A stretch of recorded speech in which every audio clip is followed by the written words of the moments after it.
I am here. Good morning, good morning. I was just trying to set up our comments, and as much for the technical crew, Facebook is not working, but all of you on YouTube, I will be able to see your comments. So to our wonderful, wonderful followers on Facebook, good morning.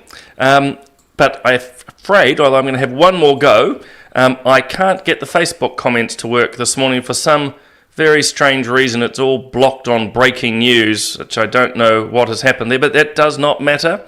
Lovely to have you all along. And so good morning. As I say, if you're on Facebook, know that you are very welcome. Very, very welcome. But I can only draw comments this morning. from YouTube. So good morning to Rabbit Hole there.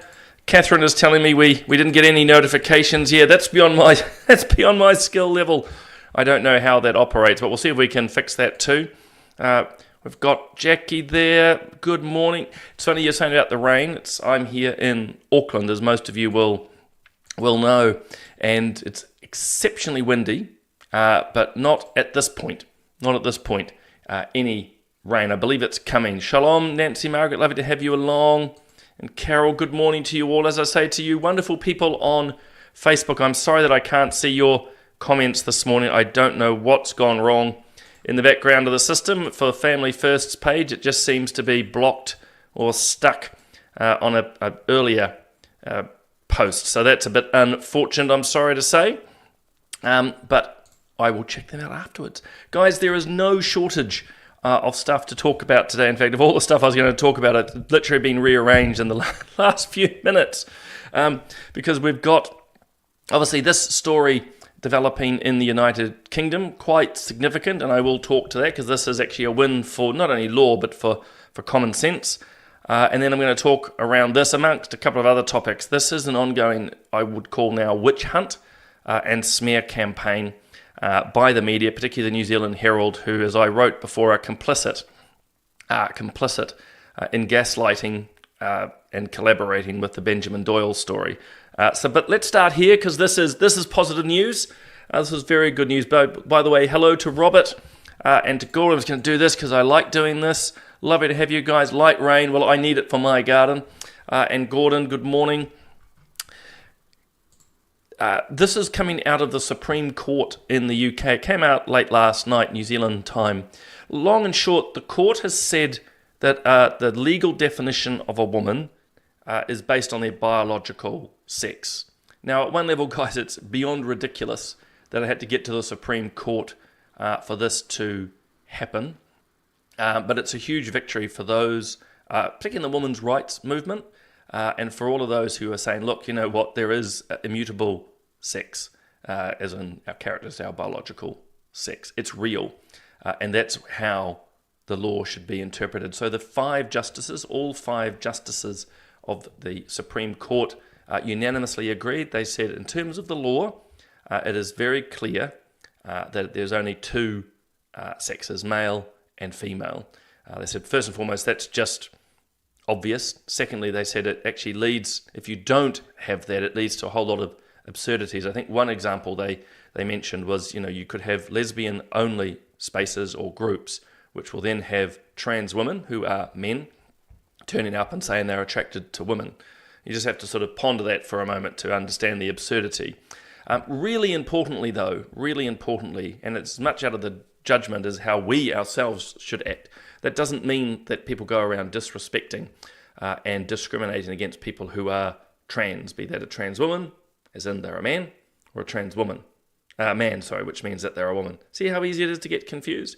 The court says that, and I say it as well. This is not an excuse to be rude offensive to people who are trans. They're still, particularly in the UK and in Scotland, Wales, Northern Ireland, they're still protected. You can't be going around running, I said, discrimination on gender characteristics. But what this ruling has said is that to claim to be a woman, you need to be a biological woman.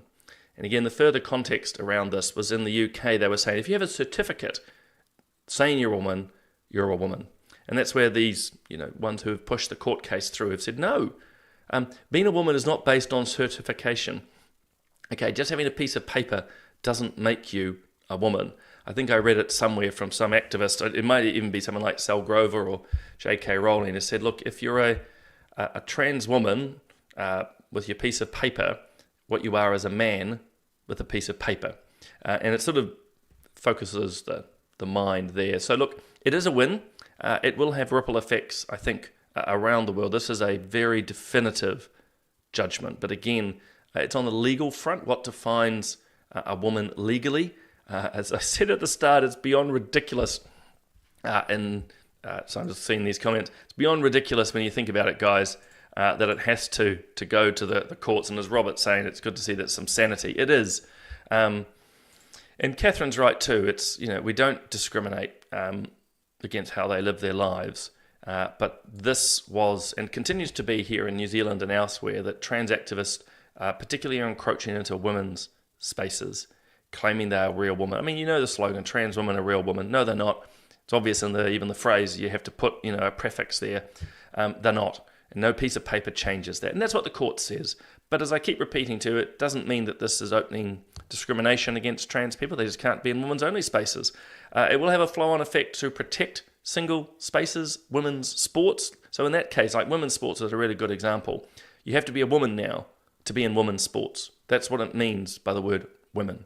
And I mean, it's really, if you boil this down, the court has said woman equals an adult human female, biologically female, XY chromosomes. It does not mean you have a piece of paper. So look, it's major, very significant, very significant. And I think we can take it for a win. Again, it's only in the legal space. There'll be lots of more that will come out of this, but it's, we can't appeal the Supreme Court. So we'll see what the politicians over there do, whether they attempt to change the law in some way.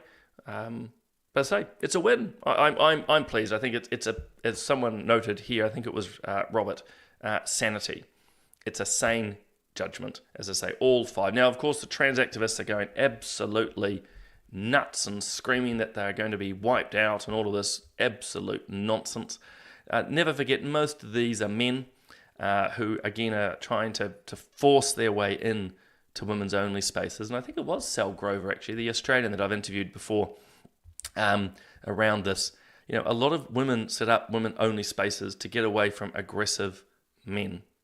And here we have, through the trans movement, men trying to force their way into women's spaces, again, quite aggressively. Catherine's asking, will New Zealand follow suit? Well, not strictly, as in just because a UK court says something doesn't flow immediately to New Zealand, but it will have a wider impact. So if there was a similar case here in New Zealand, for example, our judges would look around the Commonwealth, so Australia, Canada, the UK and elsewhere, to see what they are doing and saying. In other words, we don't follow the UK, but we do take a steer from them, just as they would take a steer from us. The other point, and I'm no lawyer, guys, the other point, of course, is we have different laws. Again, referencing someone like Sal Grover, her case really helps, I think, show where you've got to be quite precise with the law. She's the one who set up a woman-only app in Australia. Excuse me, cough. She set up a woman's only app in Australia, and a man tried to get on, again pretending to be a woman, or believed he was a woman. So I'm just getting my coffee. If Fiona is here, Fiona has been a great supporter and has been very keen on getting one of these mugs. And I don't know why, but we're up to like the fourth attempt to get it to her. But I put it in the courier myself. It's on its way, Fiona. This time. So Sal Grover did this app for women only in Australia. A guy called Tickle, you couldn't make it up. Her app's called Giggle. The guy effectively taken her to court called Tickle, again, a man aggressively pursuing, in this case, a woman, Sel Grover. The Australian law is so stupid. Their Sex Discrimination Act says sex discrimination includes gender identity discrimination. And so Sel's losing in the courts. And again, I'm just quickly mentioning this because you've got to get the law right. In other words, had it been written differently in the UK, if it had been written like the Sex Discrimination Act of Australia, then a woman is whatever you want to believe if you've got a piece of paper. And none of us here with any level of sanity believe that simply having a piece of paper makes you something. If that was the case, I could draft a piece of paper now and call myself the king. That wouldn't go down so well. So anyway, I've probably belaboured that a bit too much, but it's a significant win. But as I woke this morning, I saw this. In fact, I wasn't going to get into this too much at all, actually. But this is a prime example of a total hatchet job, a witch hunt, and a smear campaign, in this case by Annalise, I think that's how you say her name, of the New Zealand Herald. As I say, it's a witch hunt and it's a smear campaign. Last I checked, New Zealand has freedom of association and has freedom of religion. And that's pretty much what this story at this point appears. You'll notice, again, a salacious headline. At this point in time, there is no accusation that this National MP, Hamish Campbell, is being investigated by the police, has anything to do with the abuse in this wider religious group or cult, fringe religion, whatever you want to call it. He's a member of it, or he attends their services. I've never heard of them before, to be honest. Never heard of them before. I think partly it's that they have sort of like house churches. So for those of you who are within the Christian tradition, obviously most of us go out to church, but there are those who believe in sort of just the small house churches to echo the early church. Obviously there's other issues and problems here. In fact, I was talking to a police officer who was aware of the 2x2s, which, does put up a bit of a red flag in terms of, if you will, again, that word cult's been used, fringe has been used. I don't know enough. But in fact, that's not really the point at this point in time. At the end of the day, this MP is not accused of doing anything wrong, morally or legally. He's just a member, it seems, of this group. And as I am probably poorly trying to say, freedom of association remains. You can associate with whatever groups you want. And Jackie nails it. They're clutching at straws. I think it's worse than that, actually, Jackie. It's not contradicting you, but I think it's worse than that. I think this is a dirty little hatchet job by the media for two reasons. They're more than happy to attack, in this case, a National MP or a Christian, however that's been manifest, more than happy to barrel in. But the second element is they're running protection for Benjamin Doyle. They're trying to make it an equivalence when they are not. As I say, as I keep writing, in fact, I've done a Substack this morning. It's only just gone out about an hour ago. One is the Green MP is, again, it's all alleged. It's all alleged, but what has been alleged of the Green MP is directly him involved. This particular case that we're quickly discussing is by association. As I keep stressing to people, sorry, now I've lost my way. Where's my buttons? There we go. As I keep stressing, it's only by association. And I mentioned in my Substack this morning, actually, you can find it. Here we go, that's the button. That's the Substack, called Double Standard. As I say, the media have people in their ranks who have been involved in abuse and violence, very both criminal and morally questionable behaviours. But the media don't seem to hold themselves to account and say, oh yeah, well sorry, I'm part of an organisation that's got abusers in it. I'm Catholic, as I mentioned before. We all know the problems, particularly within the clergy, some of the clergy in the past. That doesn't tar all of us, and nor should a headline about me be, Simon O'Connor, Catholic, part of, with its abuse scandals. Like, that's just inappropriate. And as I point out in this Substack this morning, the media should probably, and I was saying it tongue-in-cheek, the media should probably be prefixing all of their reporting like that Annalesque. Hi, I'm part of NZME, part of the media industry, which has had criminal behaviour in it, abusers in it, violent people in it. I'm part of an industry that has abuse problems. Now, of course, they're not going to do that, and nor should we expect it. But it just highlights the absolute absurdity. And as people are pointing out on the commentary, it is just a hit piece. As I say, it's a witch hunt, and it's now, I would argue, a smear campaign. It'll be interesting to see how things react. I mean, again, if there's something here, if there is something allegedly wrong that this MP has particularly done, then that needs to be followed up. But that's not what the NZME, it's not what the Herald's doing at the moment. They are basically just making guilt by association, and they're attacking two fundamental liberties, which is freedom of association and freedom of religion. You're allowed to believe crazy things. You're allowed to be barking mad. I think many of us would say that those who follow the trans ideology, gender theory, queer theory, those beliefs are completely and utterly nuts, and they actually operate exactly like a cult. But they're free to be. You know what? They're free to associate. You're allowed to be, as I say, barking mad. You're allowed to have beliefs that others don't agree with. But not according to the New Zealand Herald. The sooner they can clear most of them out, the better. You can see I'm slightly angry because I just think it's actually just quite disgusting. And speaking of that, you've also got this little situation. This is Kingsway School. This is more serious. The allegations are quite serious of actual abuse by actual teachers, I'm taking, at an actual school. But the media sensationalism around it is completely wrong and out of control. You can see even in this headline, a mass allegation investigation. But no details are being provided because there's an open letter out now where the school's pushing back to say, look, clearly there are things here we need to address. But you are just firing, this is the media stuff in this case, or is it the Post? It's all the same. Throwing huge allegations, highly emotional rhetoric, and some questionable sources. So they're just saying we want a little bit of fairness and balance. So the school's not saying, hey, nothing to see here. They're just saying that the media reporting is completely salacious, highly emotive, and as I say, mass allegations.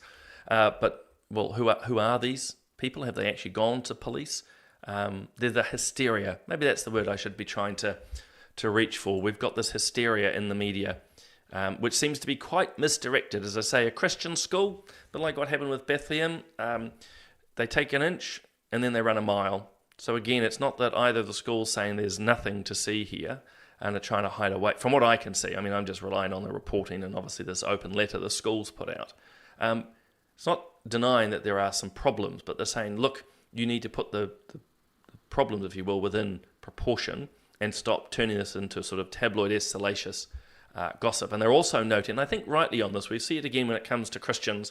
Christians hold very particular views, if you're Orthodox, around the nature of something like marriage. Most Christian schools would say it's between a man and a woman. Well, that's becoming an excuse for journalists and reporters to start saying, hey, this is homophobic, this is part of the abuse. So that's probably important to add in here, that when you're reading these articles and you're seeing statements, particularly of the phobias, what they're saying is not that someone's gone around and beaten, well, you hope not, beaten someone up because they are gay or lesbian or whatever. It's that the school teaches that marriage is between one man and a woman. So again, you're seeing this salacious, I use that word again, reporting and mocking in effect what is pretty much mainstream or Orthodox Christian beliefs, but then saying, well, that's homophobic, it's transphobic, and everything else you can imagine. But, the impression when you read these articles is something ultra serious is happening. But that's the extent of a lot of the allegations. And I imagine some of the claims of bigotry is because, again, a Christian school would say, well, Christianity is the correct religion. We respect others, Buddhist and Muslim and Hindu, but Christianity, we believe, is the right way forward. And that will be taken by activists who then write in papers to say, well, the school's teaching bigotry. So, you've just got to put everything in proportion is what I'm trying to say. And then I thought I'd just put this out because I think it's quite funny. I don't quite say it's an admission of guilt, but the Greens are beginning to wake up. As I say, the media is running interference campaign for them, for their MP, Benjamin Doyle. But they're tightening up their selection process. I think they've finally woken up from shoplifting migrant exploitation, it's not even the criminal side potentially, because again, it's allegation, but for the Benjamin Doyle situation, quite distasteful, to put it mildly. They're going, we've got a bit of a problem in our party. The funniest thing too, of course, is it's still all wrapped up in identity politics. So, you've still got to have a Māori co-leader. The gender stuff's gone out now. You don't have to have a man and a woman because the Greens have no idea what they're doing. Hey, look, last couple of things, because I will quickly focus on, because we're coming up. Oh, actually, by the time, God, remind me, by the end, I need to obviously wish you all a happy Easter, because, of course, we're barreling into, today was Maundy Thursday. So, obviously, the celebration of the Last Supper tonight and Good Friday tomorrow. But why I do that little segue is this little insulting cartoon was put out by the ACT Party. So it's not just the barking mad media and the Green Party. The ACT sort of gets in on the ACT. In fact, they'll be confused by the UK ruling themselves. The ACT Party have championed some of this gender ideology. They sort of, hunt with the hounds and run with the hares, or however one says it. The ACT Party doesn't know what a woman is. They were the ones who pushed through legislation when the government took power to say that you can change your sex on your birth certificate. But they're also happy to mock Christians, because at the moment there's a bill going through Parliament here. It's a members' bill. It's actually put in by a Labour MP. But long and short, it says that more booze can or should be sold on the likes of Good Friday, Easter Sunday and Anzac Day. I don't know about you guys. I think there's enough booze in this country already, and I say that as someone who enjoys a drink. But actually, there's enough already. And you know what? There is something about respecting what are very important religious days, and what is a country still informed by Judeo-Christian values.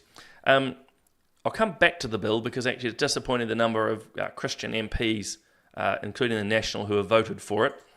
But ACT put this out sort of mockingly of Jesus having a drink with the Easter Bunny, and saying, if Jesus can have a drink, why can't we? And I just think, again, it's disrespectful. I think I've no problem. I don't like Christianity being mocked or parodied. I don't like it, but actually I think it's acceptable, if that's the right word, in a healthy democracy. You don't want to be like a lot of these Islamic countries, for example, or actually what you even seen in India at the moment, that you cannot comment on matters religious. I think that's very dangerous. And, as I think said somewhere yesterday, we can turn the other cheek and we can take it on the cheek. But I think there are times where it just becomes constantly disrespectful.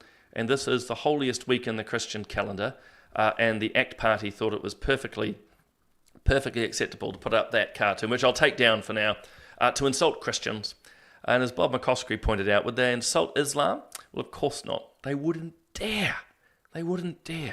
But Christians are easy targets, which links back to that earlier story of why they're attacking the National MP, because he's Christian, fringe or otherwise. Attack. As I found myself, again, I don't say that as a shrinking violet, but it's just, again, you're Christian, you're fair game. And it's just insulting. And speaking of it, I was going to get back to that. Sadly, cartoon aside, a goodly number of the National MPs are voting for this. The same ones who are also voting to liberalise Easter trading laws. I suppose it's just a challenge to those Christian MPs that you need to stand up for your faith. And there's nothing wrong with standing up for your faith in the Parliament. In a pluralistic society, you're allowed to express your faith and not keep capitulating, which is what, sadly, you're doing. And if you're capitulating on this, you will capitulate on much more. So I encourage, particularly those Christian MPs, to vote against it. Basically, you still have further chances. And then speaking of insults, and I'm sorry this is all around this today, we'll go back to something nice at the end, but this is the Green Party mocking Judaism, mocking Jews and mocking Israelis. I write about that in my Substack, so again, substack.com, and then you can search my name or On Point. Here they are at a Seder dinner, so this is the holiest evening and meal in the Jewish calendar, and as many of you will know, it recounts the story of Exodus, that the Jewish people leaving captivity in Egypt and making their way to the Promised Land, to the Holy Land, to Israel. A story that's 3,000+ years old, and that's what they recount. But a very small faction of anti-Zionist Jews which is all a bit weird in itself, but anti-Zionist Jews hold this, if you will, anti-Passover meal. And the first point to remember is you can't be anti-Zionist and celebrate Passover. Zionism at its heart is that, Israel is the land for the Jewish people. The Passover story affirms that. So how you have an anti-Zionist Passover, I don't quite know. But then you have what you would call cultural appropriation. So there they are wearing their Palestinian or effectively Hamas scarves, because they're now very associated with terrorism. And then they're wearing what they call kippas. Those are the skull caps on their heads. And they are designed like watermelons. And watermelons are a protest symbol for the Palestinian people. So they've co-opted, culturally appropriated Jewish symbols to mock the Jewish people. It's absolutely grotesque, as those leaders in the Jewish community have said. And I just want to go back to that cultural appropriation. So, because the Greens, of course, would be the first to scream and yell if someone else was appropriating, I don't know, Māori or Pacifica imagery. You imagine it. I mean, I think, wasn't there a fashion show or a few years back here in New Zealand, and they used Indian headdress? I must say I found that a bit uncomfortable myself, but the Greens were the first to be yelling and screaming how wrong it is.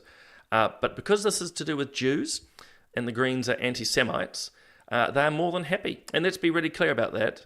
This is highly anti-Semitic. To turn up to a sacred meal and mock it, and to take Jewish symbolisms.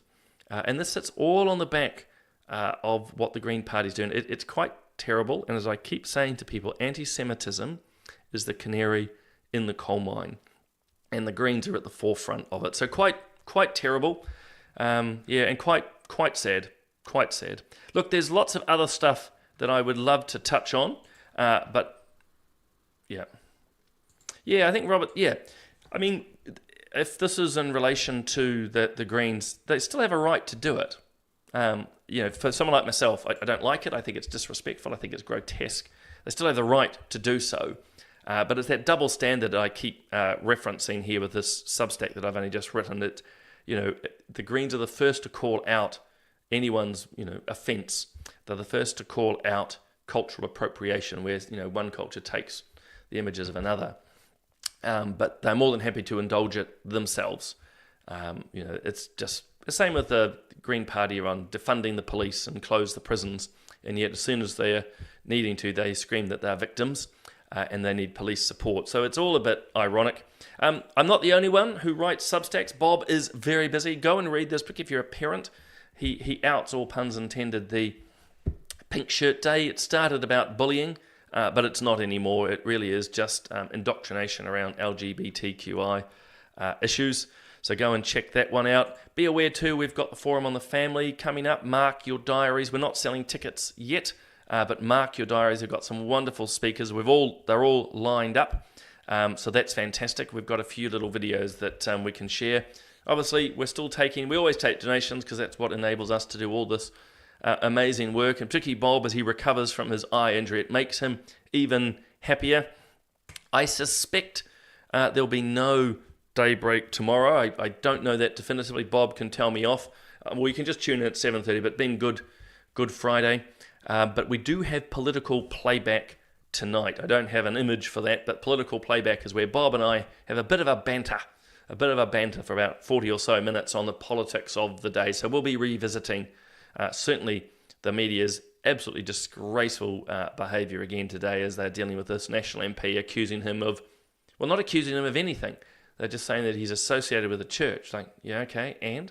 So, yeah, much to talk about. So join us. That'll be from 5 o'clock tonight, and hopefully to all of you on Facebook, I'll have worked out what the problem is and why it's not actually coming into the studio system here. But guys, if I don't get to talk to you, or you're not on political playback tonight, can I wish you all a happy and holy Easter? As I say, these 3 days, I think that we call them, certainly in the Catholic tradition, it's called the Easter Triduum, the 3 holy days, obviously of Good Friday, Easter Saturday, and Easter Sunday. Obviously, the suffering and death of Christ, but then his triumphal resurrection. These are the 3 most sacred. So we've got many sacred days, the most sacred days. And so I just hope from my family to yours, you have a blessed and holy season, and may the start of this new liturgical year, this new church year, be one of many, many blessings. So guys, Happy Easter, and we'll see you, if you will, on the other side.